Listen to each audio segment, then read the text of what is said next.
this point, this is the lightest of the 3.5 inch. So we can expect probably two things: longer flight times and possibly a durability issue. Well, durability is going to take some time to tell. We're going to have to get this in more people's hands and see what their experiences are, because in my particular case, I didn't suffer any damage. You've already seen the quad. You know I didn't suffer any damage.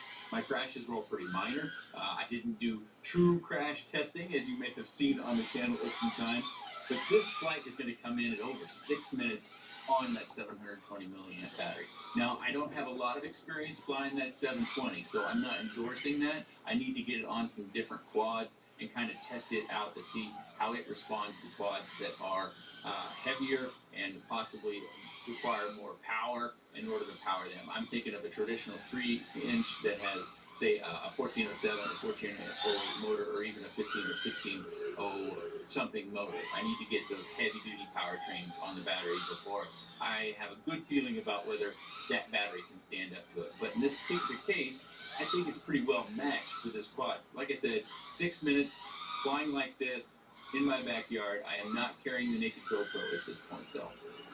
So our weather data for today, actually cooler. This day was about 87 degrees, and we have winds that, well, at the beginning of this flight, I think the winds were less. I actually remember this flight because it was just 2 days ago. When I first started this particular flight, I would say, was probably around 7 miles an hour. So by the time I get down to the end, it's probably closer to 12 with some gusts above 15. So I see some flutter when I do those zero throttle maneuvers over the house, and I've got the nose down. I see that either the wind is impacting it, or we need a little bit more I-turn possibly on the PID tune. But, I'm afraid to adjust that PID tune because I really enjoyed how it felt in the air. Like I said in the intro, this does not fly or feel like the other 3.5 inchers. And I would kind of like the 3.5 inch class. I think it's a kind of versatile class in that you can do cruisy exploratory flight and good long flight times, or if you have the right sort of space and skill set, you can go out and just, rip the skies up. But this one flew a lot like a much lighter, a much smaller quad. Now, there are props in view. Hopefully that was apparent to you the whole time.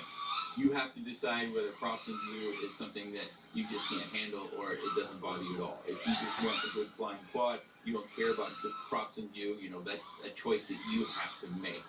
I myself don't mind props in view, but I think this is a little much for props in view, especially with the camera angle that I'm flying on this quad. So usually you just see the props in view a little bit lower. It's not so predominant. It usually, for my particular case, it doesn't come above that bottom lower level of the OSD. It usually comes right at that level. But, here obviously you can see the props are much more predominant. And in this flight, we're going to do all sorts of the typical, high-speed turns that I do, and the punches over the house. We go both ways, chimney side to garage side to chimney side. We do a couple straight up from that bush, kind of down there over in the corner of the house.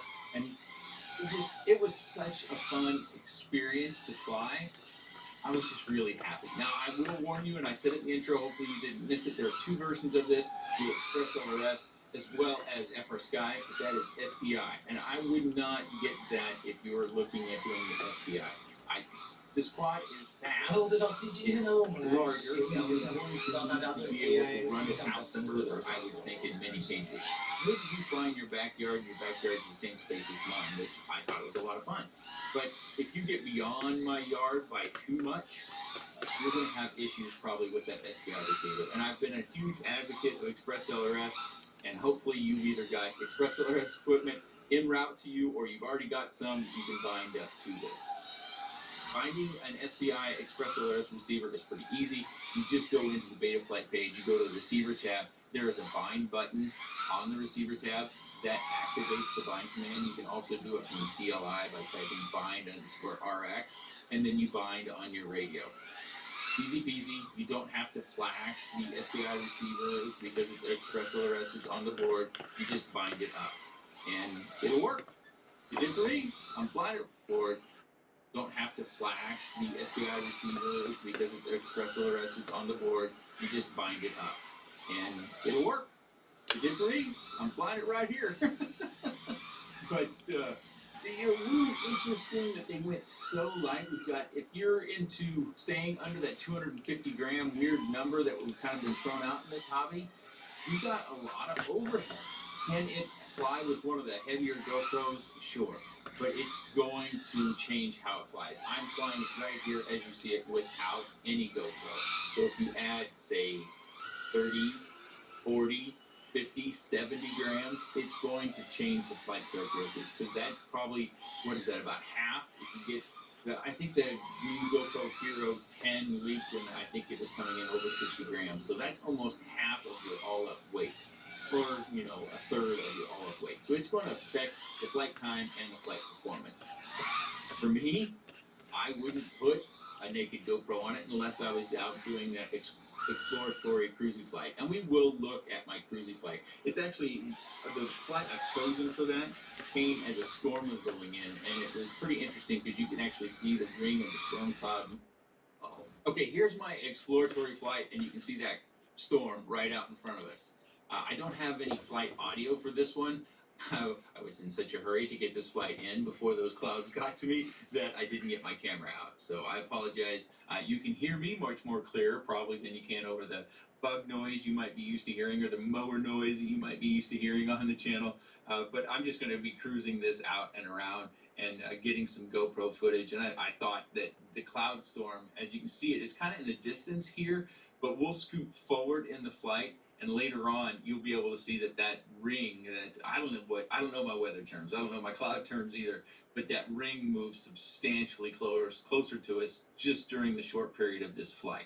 Of course, if you've got the Express LRS version, you're going to have more range than you've got video. I think we can all kind of conclude that our VTXs now have to catch up.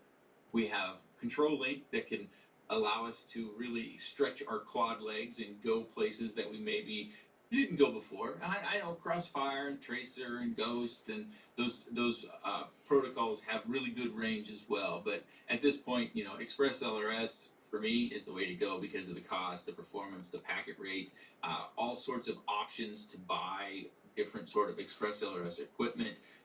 Express LRS is pretty young and it's already performing very, very well. Can you imagine what Express LRS is going to do in, say, 6 months? Which it's pretty exciting to me. But if you come to the channel, you know that I'm pretty excited about Express LRS. I think it's going to really help, especially those of us that like micros and we've struggled with SPI receivers. Express LRS is going to fix that, and we can just wave goodbye to FrSky. And we can buy an FrSky radio. FrSky makes nice radios. For the longest time, I flew an X-Lite, and I've been contemplating giving the X-Lite another go. Because if I've got Express LRS, I don't necessarily need to fly any particular radio, just find the one that I like the most and fly it. But of course, there's a cost comparison. So if you're buying, I would still recommend, if you're buying a radio today, that you get a multi-protocol based radio, whether that's a Jumper or Radio Master, that's up to you. But those are the two main factors. You can add Express LRS modules to either one of the radios, regardless of the model of either one of those brands. Let's move forward and look at a little bit more of our cloud and our storm that's brewing in. As we circle around, you can see that ring. It's pretty cool. And you can see how much closer that storm is now, just in this short period of the time. I think I stated the time that was wrong for this flight. I went back and looked, and the flight comes in at over 8 minutes, and I'm flying it on a 650 milliamp battery. So it's pretty dang efficient. It's light, it's sporty. The only question I have is I probably need to give it more crashes. I need to see if we're going to break an arm. And I noticed that in their arm design, they went to kind of a triangle sort of design.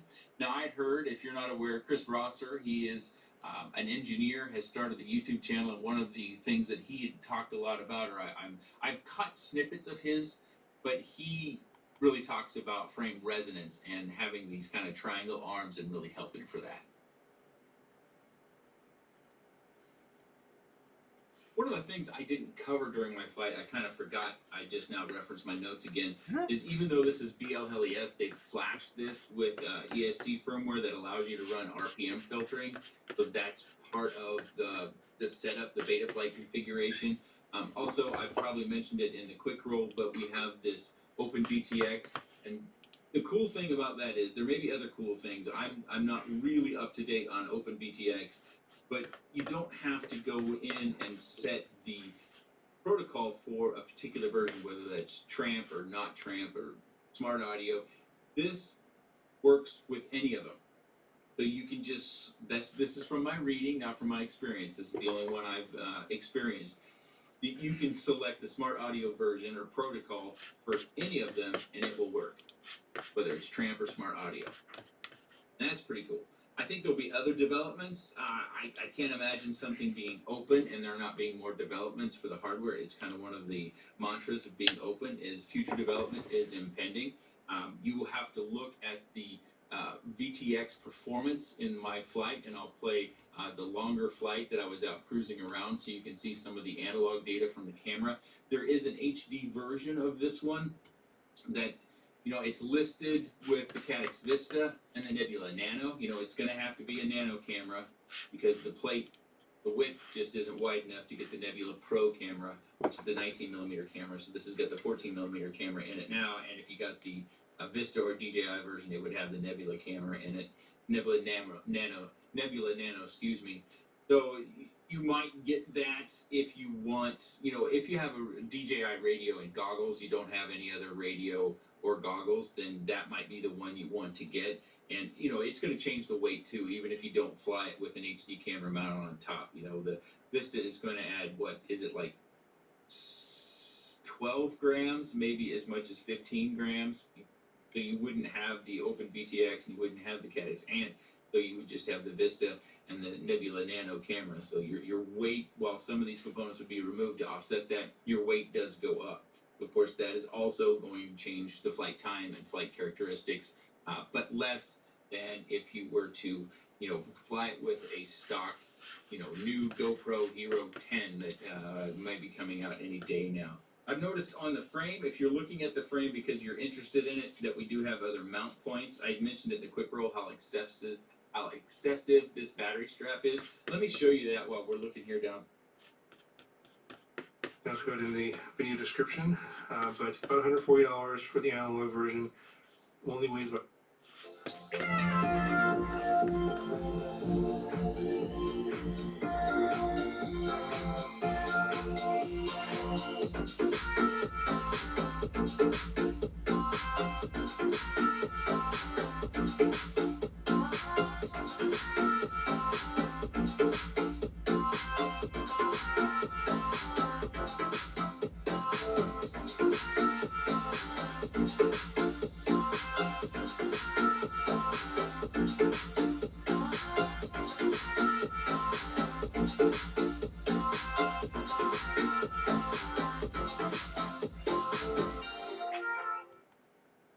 Alright guys, so this is the drone giveaway for September 2021. I will put all the rules on the giveaway form. They're going to be highly detailed, so I encourage you to read all the rules very carefully. Already some people are not following the rules correctly and submitting the form without the proper validation code, and without that they are disqualified. And there's no way to fix that. So hopefully they'll remember that for next month. But this is the giveaway for this month. We got a KIP-RC FPV goggle, a controller, and this drone. This is an iFlight IH3 that I'm not flying anymore, and this is all bound up together, ready to go for someone to fly. Yeah, so yeah, the giveaway form link down in the description with all the rules. Make sure you follow those rules very carefully so you don't get disqualified. Good luck, and I'll talk to you guys later. Alright guys, so in this video we're checking out the Happy Model Crux 35. So this is their 3.5 inch entry into this class, and they're a little bit late to the game. I think this is number 4, 5, or 6 in terms of the number of models I've reviewed on the channel, and they have gone the complete opposite direction of Diatone in terms of the power setup. This is, I believe, the lightest of any of the 3.5 inch models that are currently in production, and this is also the least expensive, at least for the analog version. So this is why I'm calling this sort of the best value in this category right now, in the 3.5 inch category, because it's coming in at about $140 give or take, depending on discounts and all that. I think with my discount code, it's going to be less than $140. So, you might want to check that when you check out my discount code in the video description. But it's about $140 for the analog version. Only weighs about 87 grams. And I think if you compare it to some of the other analog versions out there, like the GIP RC Smart 35, that one's coming in at $245 and without a receiver, whereas this one comes with a built-in Express LRS receiver. And if you want to add sort of an equivalent receiver, the Crossfire receiver on the GIP RC, that's coming in at about $280. So it's about almost double the price, 280 versus 140. If you compare the Happy model to the GIP RC, obviously there's other ones out there. I didn't check all the prices, but that was just one. And I know that the GIP RC is a very popular model. That one's also very heavy, or not very heavy. It's heavier than this one here. That one is 128 grams, and this one's 87 grams. So yeah, Happy model is gone with the basically the lightest, trying to go for the lightest setup, not going for ultimate power like Diatone. They're going for efficiency and flight time, and I think they've achieved that. The frame itself, not really all that interesting. 3mm carbon. It is a unibody single bottom plate, fairly stiff. I mean, it's not going to win any awards for durability, I'm sure, but it'll be fine at this weight class. It's not really super heavy, so you got to really do some work to break this frame. The motors are the lowest kV of anything out there, I believe. 1404s at, what are these, 3500 kV. So I think all these 3.5 inch come with the 1404s except for the Diatone. Now it comes with the new all-in-one flight controller board here. I believe they call this the ELRS X1. It is a 20 by 20 board, different from their whip style boards. This version comes with a built-in Express LRS receiver, and you see the UFL connector and the antenna mounted here in the back. The 4-in-1 built-in EC is only 12 amps. The FrSky D8 version comes with 20 amp ESCs, but I don't recommend getting the D8 version. The D8 version is also an SPI receiver, and we all know you're not going to get the best range for that receiver. And with this thing, with the amount of flight time you're going to get, you're going to want to fly a little bit further and do a little more exploring and stuff. So yeah, I would highly recommend going to the Express LRS setup, and I believe the price is the same whether you get the FrSky version or the Express LRS version. So that kind of gives you an idea of the kinds of things we're going to expect going forward in terms of the cost of the receivers being built into the flight controllers now. The cost advantage is huge. They basically cost the same as a D8 receiver, and they perform way better. So there's kind of really no point in considering anything else. But anyway, it's a 20 by 20 board. You can't get this part separately. I'll link that in the description as well. I think it's like $65. This has the OVX303 video transmitter. It goes up to 300 milliwatts. It is an open source video transmitter based on the Open VTX project. And basically, the big difference here is that it can use either the TRAMP protocol or the Smart Audio protocol. I think it doesn't really matter. You can pick either one, and it auto detects it and will set up the video transmitter correctly. But otherwise, I think it pretty much works the same way. I don't think there's anything really that's different right now, although they may be adding new features in the future. And it comes in this little triangle version you see here in this frame, and also a square version. I'll have a separate video and a giveaway on the video transmitter in a future video that's coming up down the road, but you can get an idea what this how this video transmitter performs in this video. The camera is a Kinetic Ant. I believe that's pretty standard nowadays, and you get your antenna mounted in the back here and a circular polarized antenna for the video transmitter. This mount here is different. I swapped that out. This is my own design that you can pick up, link down in the description. If you want to get jello-free video, you're going to have to use something like this that isolates the camera from the frame so there's no vibrations. I tried to make a mount like this. This is the red part, the original mount that was on there. The camera was hard mounted. You'll see that in the first flight demo it was cloudy out and you can still see the jello. Whereas on the second flight with the updated mount, it's sunny out. Granted, I have an ND64 because it's very very clear sunny day. So with that, no jello at all, because it's not hard mounted. And this mount here is really designed for like the SMO 4K camera, and I did not attempt to fly the SMO 4K camera because the way this comes out of the box, there's no connector for the SMO 4K camera. With the battery on the bottom, it's kind of difficult to route. You know, if you plug in something to the balance lead, for example, you have to route the wires from the bottom to the back here and avoid the propellers up to the frame to get to the camera. So I would highly recommend if a hobby model is trying to promote the use of the SMO 4K on this, you know, one, they should change this design of this mount so that it's not directly attached to the frame where the vibrations come, because the vibrations will come through on the SMO 4K camera as well. So change the mount and then solder on a power connector here in the back that will come up to the frame, and a small little connector that will plug into the SMO 4K camera.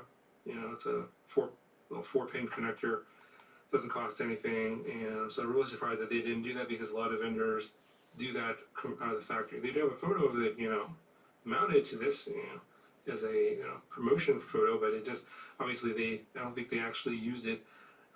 They do have a demo of a video of that on their YouTube channel, but they must have powered it in some way that's not in the factory configuration here, where you have the power coming from the flight controller or the battery lead. So that's why I elected to go with the Insta360 Go 2. And actually, I prefer this setup. I mean, I'm not going to change it. I'm not going to put a bigger camera in here, because this gives you more than adequate footage, and this flies for a super long time with the camera on there.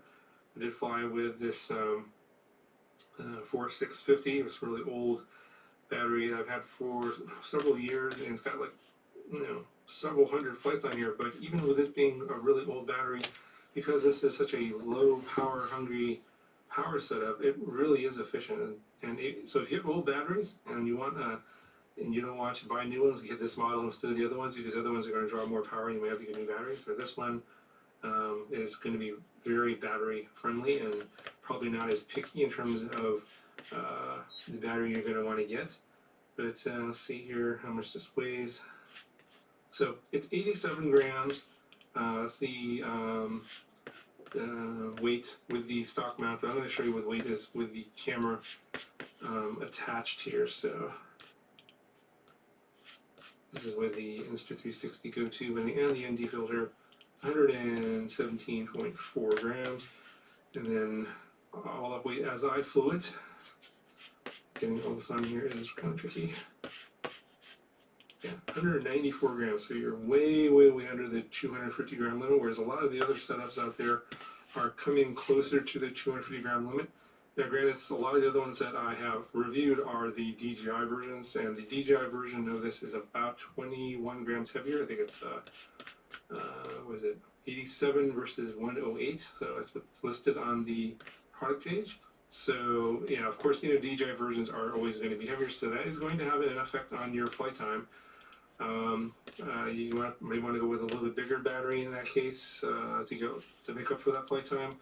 You can go up to a 4S 1100 milliamp hour LiPo. I got 10-minute flight on the first demo on this battery here. Mostly just kind of cruising around really, and a little bit of light acro, which was surprising. So at the beginning I did fly around without the camera, and then did fly it around after a few minutes with the camera on, and I got a total of 10 minutes on the 650. I think the range is like 9 to 13 minutes on a 750 is what they're recommending.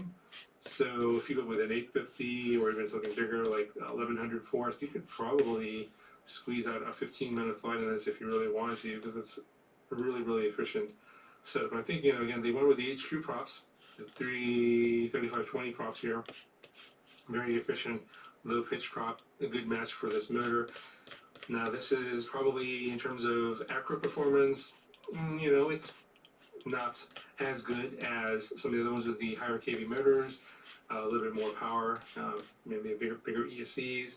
So if your goal is not necessarily efficiency, but you want a little bit more acro performance, then you maybe want to consider some of the other models, because this one is probably, in my opinion, a little bit lacking on the top end which is expected because it has the lowest KV motor. So for those of you that are more into shorter flights but a little bit more aggressive flying, more accurate, you may want to consider a different model. But if you're into longer flights, very efficient flights, don't have to worry about the battery you're using, etc., and also the cost, and then this is definitely a winner in my opinion. This is definitely the best value, best bang for the buck in my opinion.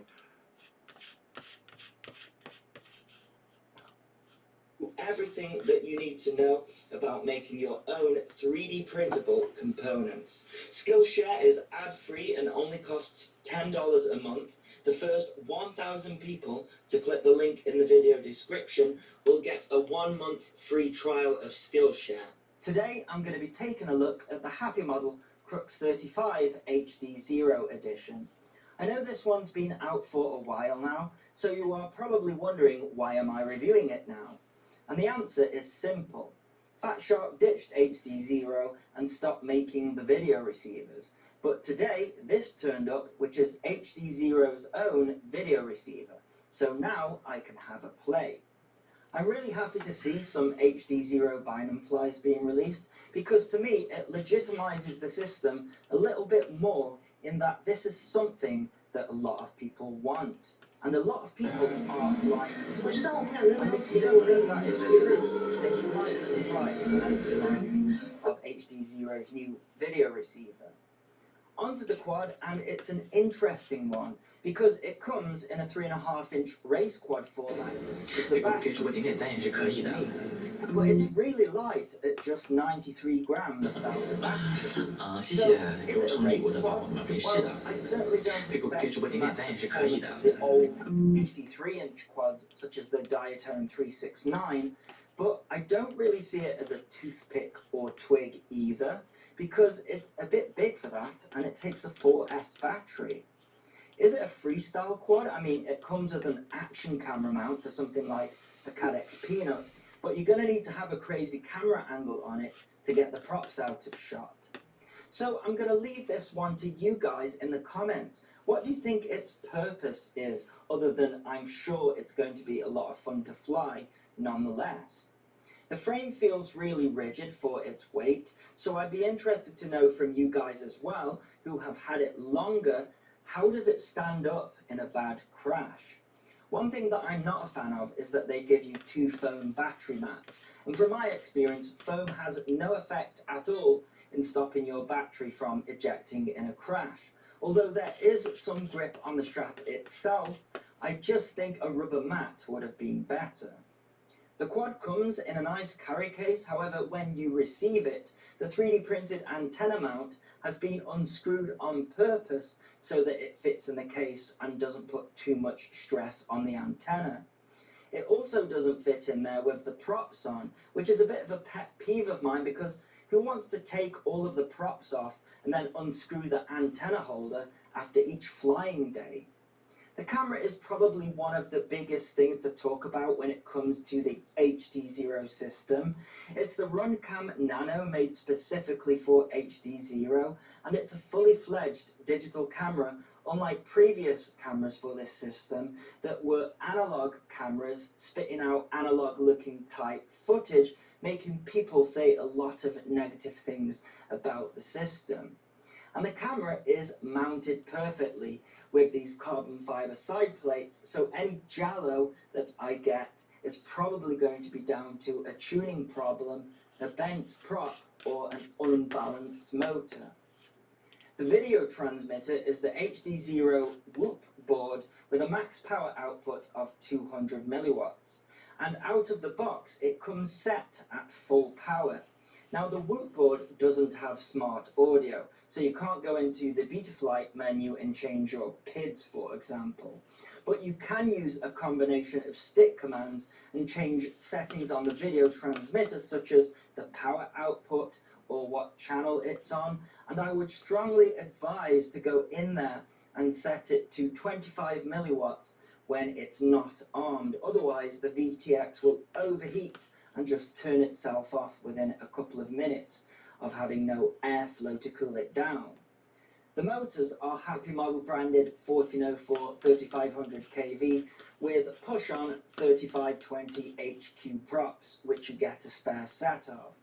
They do give you some screws for the props, but if you can get away with it, then I'd run it without the screws, because I tend to find 2 screws can actually unbalance a motor. And the props aren't transparent either, so it's easy to destroy a thread on the motor as well, creating more unbalance. These are super tight, so even on 4S,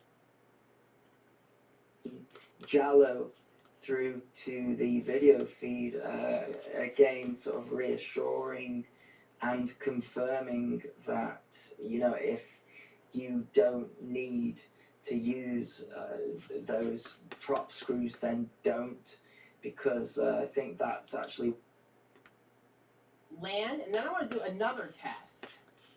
For this next test, I'm actually going to fly into the woods, but I'm going to make it a little more. This is the Crux 35 HD0, and what's really cool about it is this is a sub 250 gram quad with the 1 watt VTX on it that has the 90 FPS camera. So what I think is really cool about this combination is we can fly in a lot of places that are kind of outflying the range of the quad itself, and the video is holding in there, and you got the 90 FPS for super low latency for that locked in feel. And even with an action camera on this, it is well under 250 grams. It's about 200 grams with a Thumb Pro and a relatively large 4S battery. Let's give you a tour of this real quick. It's got the Freestyle V2 VTX on top, and then an antenna in the back, and then the Nano 90 camera in the front.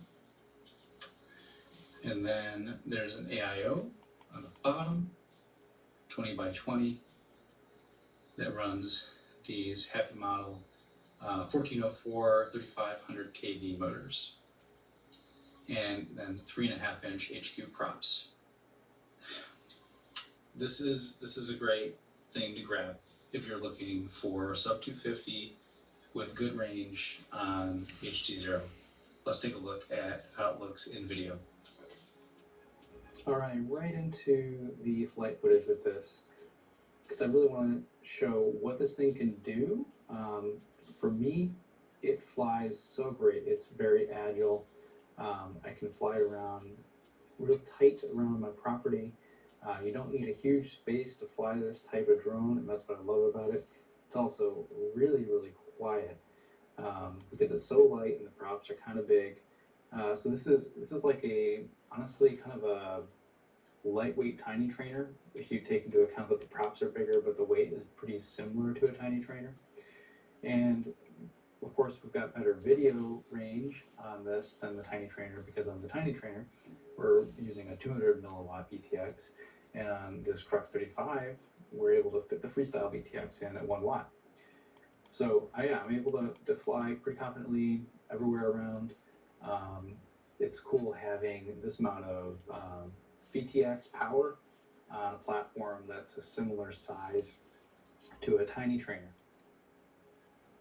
So where did this whole idea for a HD0 Crux 35 or 3-inch drone come from? Well, I was pushing Carl kind of hard, saying, hey Carl, you don't have any Bond flies out there that have the 90 FPS camera, let alone the Freestyle V2 VTX.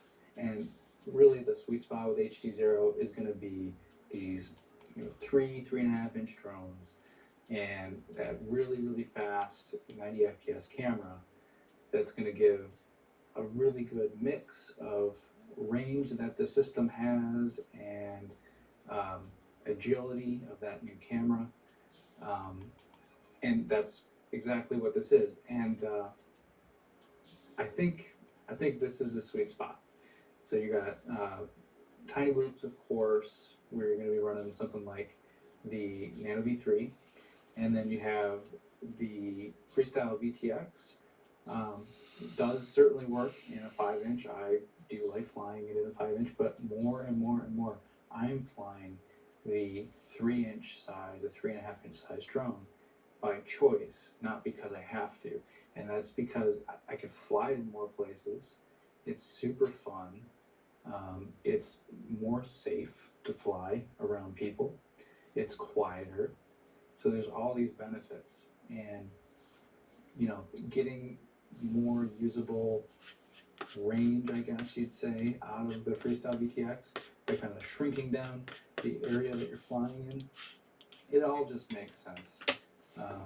And this is where I think we're going to see a lot of manufacturers and a lot of new pilots going, is just being really happy with this 3.5 inch size drone and a relatively high power VTX, and just ripping around a yard or a small playground and having a blast. Because, yeah, I mean, it's just fun. That's what it's about, is having fun. It's not about range penetration and going super far away from yourself. Certainly, there are cases where you're going to do that, but that's just not what most of us do. Most of us are flying in a local park or flying in our backyard, and this is just the perfect platform for that. So one thing that I would be concerned with on a frame like this is that it's a unibody construction. So if you break an arm, that means that you're going to replace the entire frame, not just one arm. Now this Crux 35 has been out for a long time, and I think there's a pretty good track record out there for it being actually pretty durable, despite it looking kind of weak, quite honestly. And it's also, I think, only $10 or $20 for the frame if you were to break it, which you can then buy from a lot of different places online. So personally, I'm not worried about that at all. And if I were worried about it, I'd just buy a spare frame and swap this out if I needed to. And it's really a super simple build. Like, the stack is held on by 4 screws, and then yeah, the VTX just pops off. It's yeah, very, very basic, which is a good thing. You know, you want low maintenance. What's wrong, y'all? This is Mo, and today we're going to be taking a look at the Crux 35 HD Zero Edition. Now, this is the DIY HD Zero Edition. This isn't the brand new one with the 1 watt. This used to be an analog one that I converted to HD Zero just by hooking up this Whoop Light VTX in here. What's cool about the Crux is that it can pretty much handle any VTX you want to put in there, and the base analog version is really cheap. It's like $130. So if you do have an HD VTX lying around, be it Walk Stale, HD Zero, even DJI, an old Vista, or maybe even an Naked 03, you can put it in here and have a great micro ripper at a pretty reasonable cost. Great way to use those VTXs you may not be using or looking for another purpose for. Let's check it out.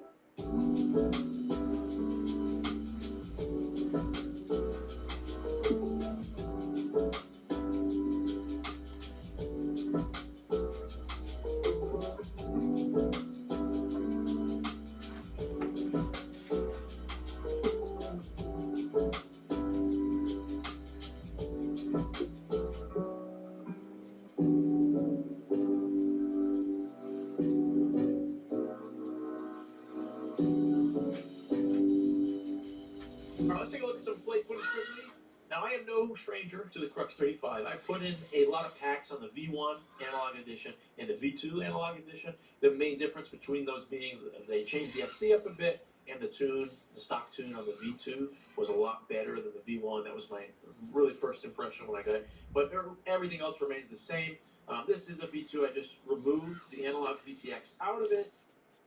In my previous video, where I was testing out loads of bind and fly drones that are sub 250, a Happy model Crux 35 blew my mind. This thing was so good, but there was one major issue with it, and that was its durability. Mine is still in one piece, but I have bashed this up quite a lot since I started my testing with it.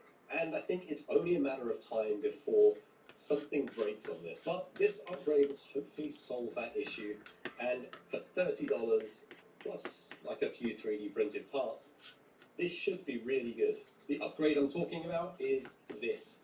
This is the Great Discus frame from Toronto FPV. It is simple, lightweight, but way more durable than the original Happy model frame. So just as a disclaimer, I didn't get this for free from Toronto FPV. He hasn't given me a discount on it. He doesn't even know that I'm making this video. I bought this with my own money. I've had it shipped all the way from Canada, and this was due to a comment that he left on one of my YouTube videos. Let's get this on the bench, and then we can pull apart the Crux 35 and then try this.